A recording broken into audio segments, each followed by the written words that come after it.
Ang Espiritu ng Diyos at ang Espiritu ng Antikristo. Mga minamahal, huwag kayong basta maniniwala sa mga taong nagsasabi na ang ipinangangaral nila'y mula sa banal na Espiritu. Sa halip, alamin muna ninyo kung nagmula nga sa Diyos ang itinuturo nila. Sapagkat marami ng huwad at sinungaling na propetang nagkalat sa mundo. Sa ganitong paraan ninyo malalaman kung ang Espiritu ang sumasa kanila ay mula sa Diyos. Kung kinikilala nila na si Jesucristo'y naging tao, ang Diyos mismo ang nagsugo sa kanila.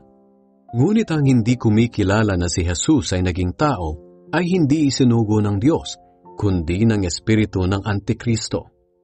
Narinig ninyo na darating na ang Antikristo, at naririto na nga sa mundo. Ngunit mga anak ko, kayo'y sa Diyos, at napagtagumpayan na ninyo ang mga huwad at sinungaling na propeta.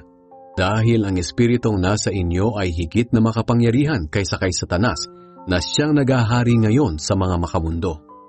Itong mga huwad at sinungaling na propeta ay makamundo, kaya ang mga bagay ng mundo ang kanilang itinuturo at nakikinig sa kanila ang mga makamundo.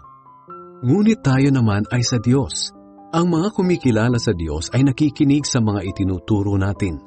Ngunit ang mga hindi kumikilala sa Diyos ay hindi nakikinig sa atin.